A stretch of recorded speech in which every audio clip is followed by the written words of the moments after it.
Hello everyone. दोस्तों, नक्षत्र वैदिक ज्योतिष का एक महत्वपूर्ण हिस्सा है। कुल मिलाकर 27 नक्षत्र होते हैं और चंद्रमा हर दिन एक नए नक्षत्र में जाता है। यानी कि लगभग एक दिन का समय जो है वो चंद्रमा नक्षत्र बदलने में लेता है। इसलिए नक्षत्र हमारे मन, सोच, भावनाओं और कर्मों को दर्शाते हैं। जन्म के समय चंद्रमा जिस नक्षत्र में होता है वो हमारे स्वभाव और मानसिक प्रवृत्ति को समझने की कुंजी होता है। लेकिन केवल चंद्रमा ही नहीं बल्कि कुंडली के अन्य सभी ग्रह भी जिस जिस नक्षत्र में होते हैं वो उन नक्षत्रों के गुणों से प्रभावित होते हैं। जब हम सभी ग्रहों को उनके नक्षत्रों के साथ देखते हैं तो हमें ये समझ आता है कि उनकी ऊर्जा हमारे जीवन में किस प्रकार से कार्य करती है। जीवन में कौन कौन से अनुभव जो है हमें उनकी वजह से प्राप्त हो रहे हैं और हमें अपने भीतर के विकास और चेतना को समझने में मदद होती है। अक्सर ग्रहों से होने वाली पीड़ा के लिए हम कोई ना कोई उपाय करते हैं जिससे कि हम उन ग्रहों को बैलेंस कर सके और उनके अच्छे रिजल्ट प्राप्त कर सकें।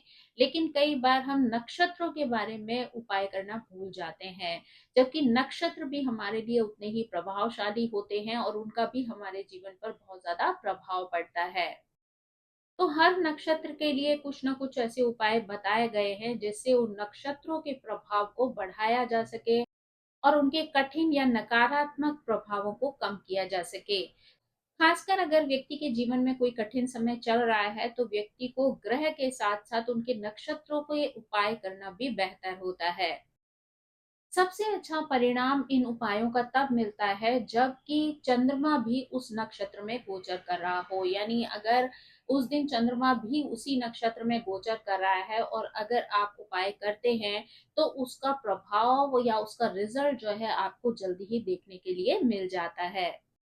किसी भी नक्षत्र का उपाय करने के लिए ध्यान रखना जरूरी है कि अगर आप किसी भी नक्षत्र का उपाय कर रहे हैं तो उससे संबंधित तस्वीर को अगर आप अपने साथ रखते हैं से उस नक्षत्र का शुभ प्रभाव आपको प्राप्त होता है, उसके अच्छे गुण आपको मिलते हैं। आज हम यहाँ पर 6 नक्षत्रों की रेमेडीज के बारे में बात करेंगे, जिसमें सबसे पहले हम अश्विनी नक्षत्र की रेमेडी के बारे में बात करेंगे। यानी यह नक्षत्र जो है वो उपचार, पुनर्यौवन और आयुर्वेद जैसे चिकित्सा शास्त्रों के माध्यम से उपचार का प्रतिनिधित्व करता है। यानी ये केतु का नक्षत्र है और ये केतु और मंगल की युति जैसे परिणाम देता है। अगर आप मंगलवार के दिन काले कुत्ते को सफेद तिल और गुड़ से बने हुए लड्डू खिलाते हैं तो वहां पर आपको इसका शुभ प्रभाव देखने को मिल सकता है।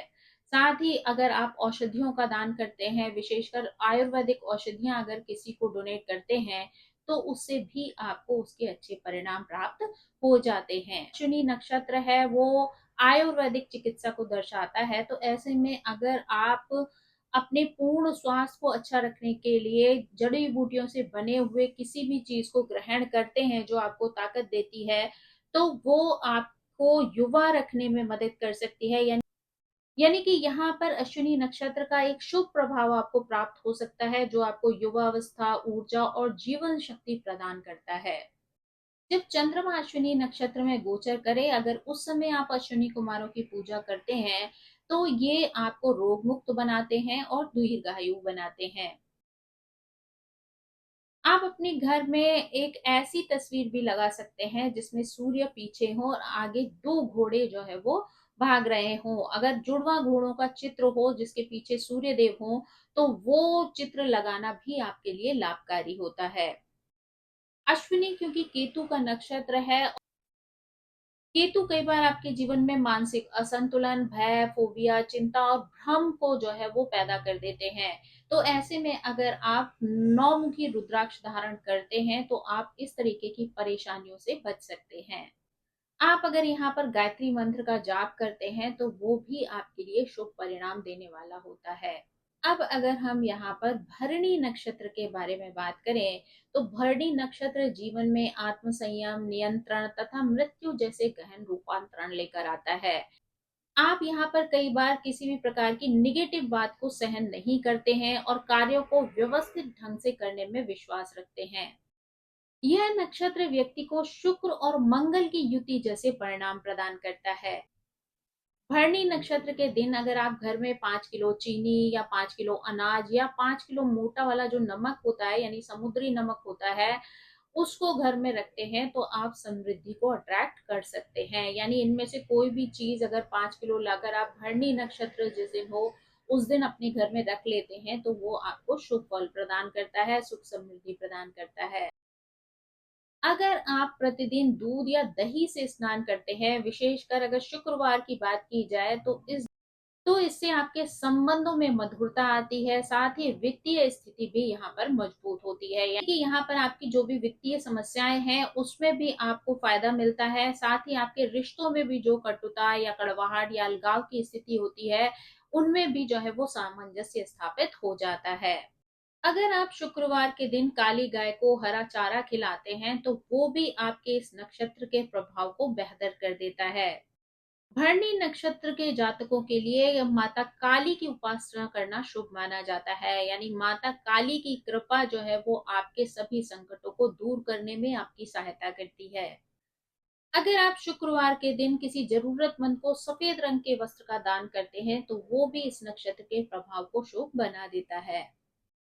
भरणी नक्षत्र यम से प्रभावित है तो इसलिए अगर आप भगवान शिव की आराधना करते हैं, महामृत्युंजय का जाप करते हैं तो भरणी नक्षत्र से संबंधित जो निगेटिव प्रभाव हैं वो दूर हो जाते हैं। यहाँ पर आप 6 मुखी रुद्राक्ष का भी प्रयोग कर सकते हैं जो आपके जीवन में आवश्यक संतुलन लेकर आता है और आपको मानसिक शांति प्रदान करता है। यहाँ पर भी आपके लिए गायत्री मंत्र का जाप करना बेहतर होता है, उससे भी आपको अच्छे रिजल्ट मिल सकते हैं। साथ ही महामृत्युंजय का जाप करने से भी अच्छे रिजल्ट मिलते हैं। सभी के लिए ये सलाह दी जाती है कि भरणी नक्षत्र के दिन आप किसी के भी साथ पैसे का लेन देन ना करें, यानी किसी को ऋण ना दें तो आपके लिए अच्छा होता है, क्योंकि उस दिन दिया गया ऋण कभी भी लौट कर नहीं आता है। यानी अगर आप किसी को ऋण देते हैं, पैसा देते हैं तो वो लौट कर आपको वापस नहीं मिलता है।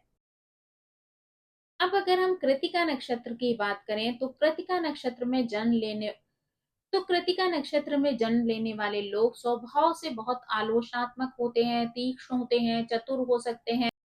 आप आत्मविश्वासी, साहसी, निडर और वीर होते हैं और अपनी बात पर अड़े रहने वाले होते हैं। आप लोग विवेकशील और व्यवहारिक होते हैं और छोटे छोटे विवरणों पर काम करने के लिए एक व्यवस्थित दृष्टिकोण रखते हैं। यह नक्षत्र सूर्य मंगल और सूर्य शुक्र की युति जैसे फल प्रदान करता है। कृतिका नक्षत्र वाले लोग अगर श्री कृष्ण की उपासना करते हैं, यानी हरे कृष्णा हरे राम का जाप करते हैं तो वो उनके लिए बहुत फलदायी होता है। यानी उससे उनके निगेटिव जो भी प्रभाव होते हैं वो धीरे धीरे खत्म होने लगते हैं। कृतिका नक्षत्र के देवता अग्निदेव हैं। जब भी चंद्रमा कृतिका नक्षत्र में गोचर करे तो व्यक्ति को हवन करना चाहिए। यानी जिन लोगों के ऊपर भी कृतिका नक्षत्र का निगेटिव प्रभाव आ रहा हो तो जब भी कृतिका नक्षत्र में चंद्रमा आए तो उन्हें अपने घर में हवन करना चाहिए। तो यहाँ पर अग्नि से संबंधित किया गया अनुष्ठान उनके लिए शुभ फलदायी हो सकता है और उनके जीवन में आने वाले नेगेटिव परिणामों को दूर कर सकता है।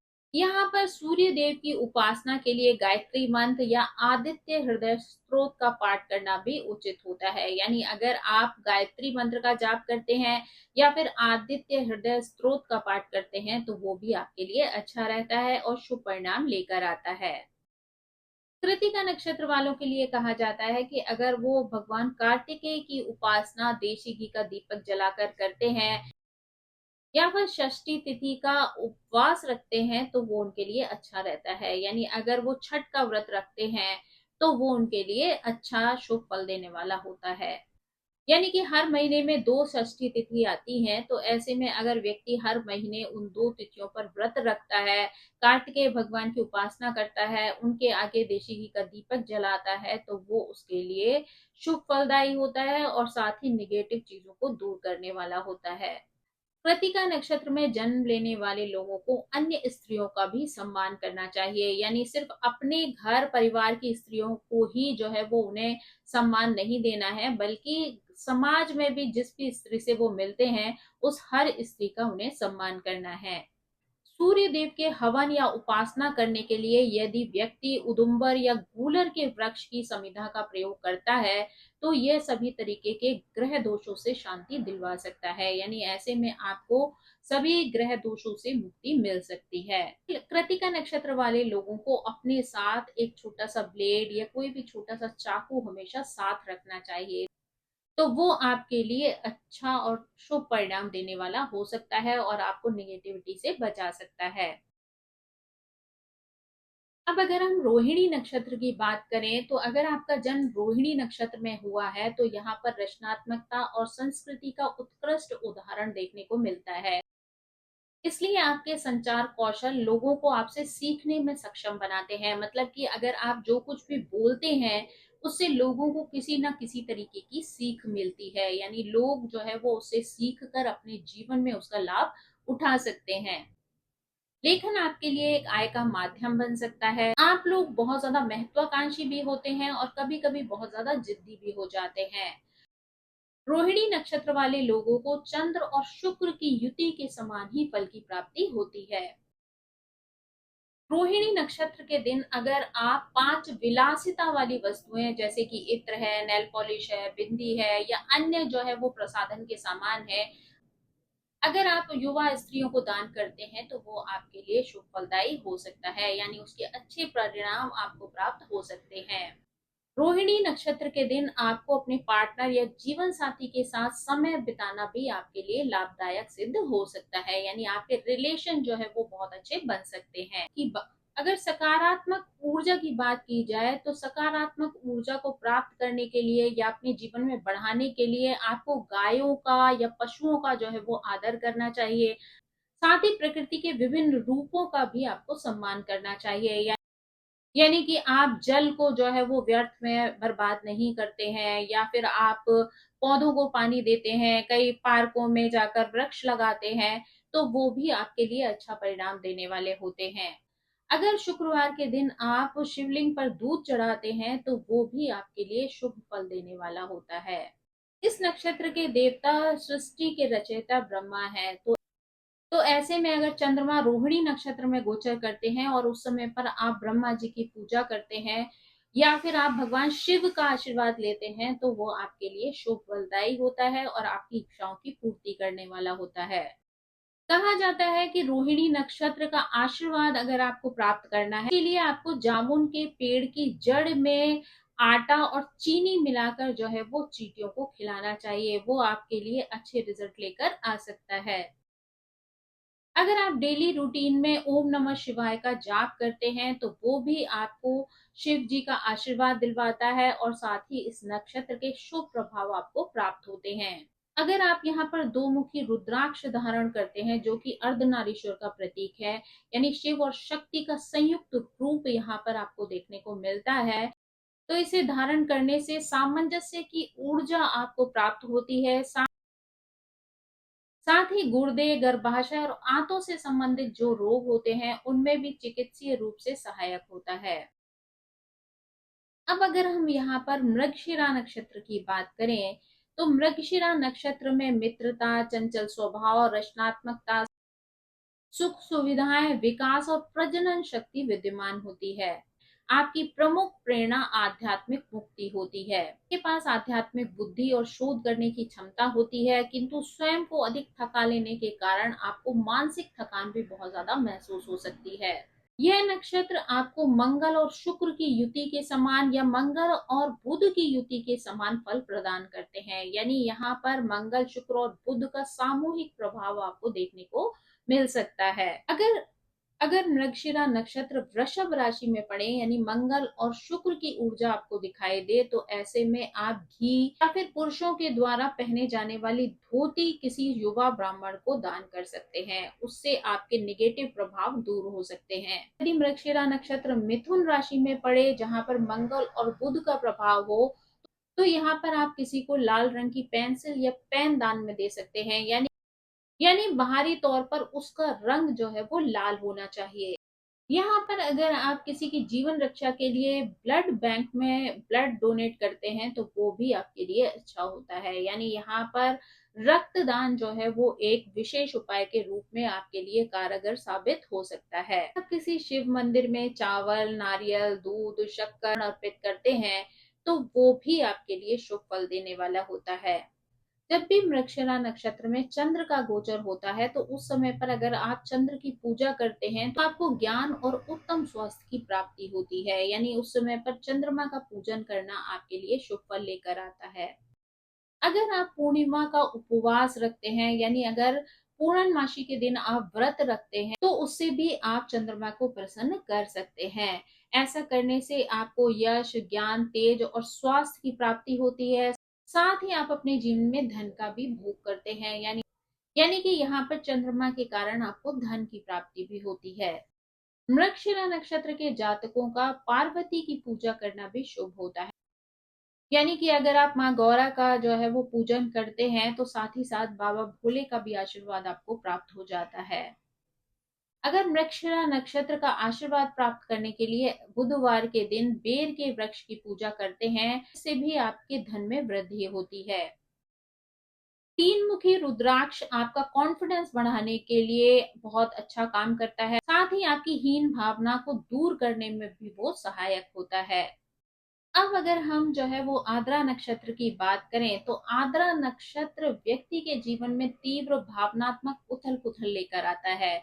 जैसे तूफान जैसी चीजें और परिस्थितियां उसके जीवन में शामिल होती हैं। यानी अचानक से आपको लाभ की प्राप्ति हो सकती है, अचानक से नुकसान हो सकता है, अचानक से बहुत सारी खुशियां मिल सकती हैं और अचानक से परेशानियों का सामना भी करना पड़ सकता है। तो जीवन में बहुत तरीके के उथल पुथल आपके साथ हो सकती है। संवेदनशील प्रकृति के कारण मन सक्रिय और प्रतिक्रियाशील होता है, जो आपको सहायक और सहानुभूतिपूर्ण बनाता है। हालांकि आपकी तीक्ष्ण निरीक्षण करने की जो क्षमता होती है वो भी आपको आलोचनात्मक बना सकती है। यानी आप चीजों को बड़ी जल्दी देख समझ लेते हैं, तो इस वजह से आप कई बार बहुत ज्यादा आलोचनात्मक बन जाते हैं, दूसरों की आलोचना करना सीख जाते हैं, कभी कभी असभ्य व्यवहार भी कर सकते हैं और लोगों के लिए कई बार बहुत ज्यादा व्यंग्यात्मक बन जाते हैं। यानी लोगों पर व्यंग कसना जो है वो आप सीख जाते हैं। आद्रा नक्षत्र राहु और बुध की युति के समान फल देता है। ऐसे में आप अगर छोटे छोटे उपाय करते हैं तो वो आपके लिए लाभकारी सिद्ध हो सकते हैं। यानी आप कुत्तों को भोजन करा सकते हैं, सामान्य रूप से पशुओं की देखभाल कर सकते हैं। अगर आप आद्रा नक्षत्र से प्रभावित हैं तो आपको नॉनवेज जो है वो नहीं खाना चाहिए, यानी मांसाहार का त्याग करना चाहिए। अगर आप किसी भी तरीके से नहीं छोड़ सकते हैं, आप बहुत ज्यादा इस तरीके के भोजन के आदी हैं, तो आपके लिए बेहतर होगा कि स्पेशली आद्रा नक्षत्र वाले दिन आपको मांसाहार नहीं करना चाहिए। अगर आप बुधवार को भैरव मंदिर में मूंग का दान करते हैं तो वो भी आपके लिए शुभ फल लेकर आता है। क्योंकि राहु के लिए काल भैरव की उपासना करना अच्छा रहता है। आप काल भैरव अष्टकम का पाठ करते हैं या सुनते हैं तो वो भी आपके लिए शुभ परिणाम लेकर आता है। आप भैरव मंदिर में काली गाय का दान भी कर सकते हैं, उससे भी आपके कष्टों का निवारण हो सकता है। अगर आप रविवार की शाम को बहते हुए जल में एक नारियल, कुछ कच्चे कोयले और जौ को जो है वो बहाते हैं, जो जो चीजें राहु का प्रतिनिधित्व करती हैं, तो उससे भी राहु के अच्छे परिणाम आपको प्राप्त हो सकते हैं। यानी राहु से संबंधित नारियल है या कुछ कच्चे कोयले हैं या फिर जौ है, वो आपको राहु के अच्छे परिणाम प्रदान कर सकते हैं। आद्रा नक्षत्र के लोगों को शिव के उग्र रूप की उपासना करना भी अच्छा होता है। यानी उसके लिए आप रुद्रा अष्टकम का पाठ करते हैं तो वो भी आपके लिए शुभ फलदायी होता है। अगर आपका जन्म आद्रा नक्षत्र में हुआ है तो ऐसे में आप अगर कमल की पूजा करते हैं तो वो भी आपके लिए अच्छा रहता है, क्योंकि कहीं ना कहीं कमल जो है वो कीचड़ में उगता है। तो अगर आप उस कमल वृक्ष की उपासना करते हैं जहां पर चीजें खराब से भी बेहतर बन जाती है, यानी कीचड़ जो है वो खराब स्थिति को दर्शाता है और कमल जो है वो आपकी पॉजिटिव चीजों को दर्शाता है। तो यहाँ पर राहु आपको अचानक से खराब चीजों में से भी अच्छी चीजें जो है वो प्रदान कर सकता है। अगर आप यहाँ पर अष्टमुखी रुद्राक्ष को धारण करते हैं तो ये आपकी सभी बाधाओं को दूर करने में आपकी सहायता कर सकता है। यानी कि ये आपको तंत्र मंत्र या संभावित दुर्घटनाओं से भी बचा सकता है। तो दोस्तों, ये थी 6 नक्षत्रों से संबंधित उपायों की जानकारी, यानी जिन लोगों के भी ग्रह इन नक्षत्रों में मौजूद हैं और किसी भी तरीके से आपके जीवन को प्रभावित कर रहे हैं, तो आप उनके शुभ परिणामों को प्राप्त करने के लिए इन उपायों का सेवन कर सकते हैं। यानी इन उपायों को करके आप उनके अच्छे फल प्राप्त कर सकते हैं। आई होप ये जानकारी आपको पसंद आई होगी। Thank you so much. मेरी आप सभी से रिक्वेस्ट है कि प्लीज मेरे चैनल को सब्सक्राइब करें, लाइक करें, शेयर करें और कमेंट करके इसी तरह मुझे प्रेरित करते रहें। So thank you so much. Bye bye.